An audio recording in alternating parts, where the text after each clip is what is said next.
I'm standing in what's left of Damien Karras Hall, my freshman dorm. You'll have to forgive me for the audio quality, but I was attacked by a hobo on the way in, and he managed to steal my lapel mic. I managed to steal a piece of him, though. As you can see, there's not much left.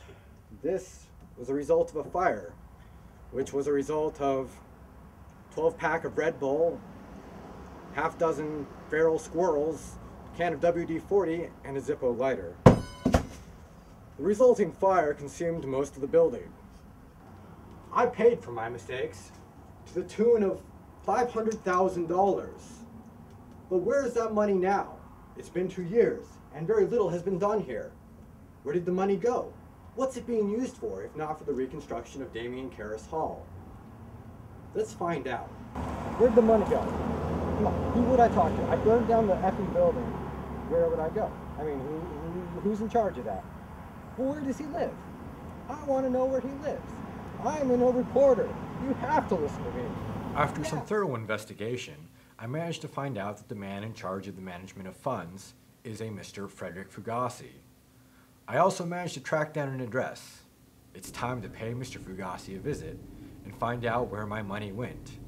Upon arriving at the address I was given, I find out that Mr. Fugazi is no longer a current resident. I turn to the neighbors instead, hoping that perhaps they can shed some light on the subject. Who is this man? What's he like? I introduce myself to Miss Shea Pugh and proceed to ask her about her former neighbor. I'm a reporter. We're doing a story about your former neighbor, Mr. Fugazi. Oh, yeah? And what can you tell me about him?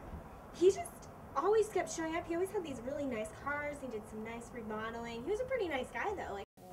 It would seem that Mr. Fugazi has no trouble spending my money. I asked Miss Pugh when this spending spree started. The answer did not surprise me. How long ago did this start? Probably about 2 years ago. 2 years ago. About the same time I burned down Damien Karras Hall. Coincidence? Maybe, maybe not. With an address from Miss Pugh that I scribbled on my hand, I was closing in on my target. There it was, my $500,000 manifesting itself in a beautiful, elegant house. But how had this happened? I made my way to the front door, eager to confront Mr. Fugazi. It was a really, really, really nice house.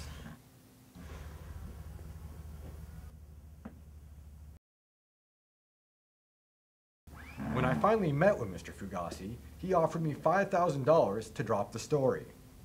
Who was I to say no? It was my money, and I would need it to buy the school a new lapel mic. Overall, not a bad day. This is Will Hoskin, George Fox News.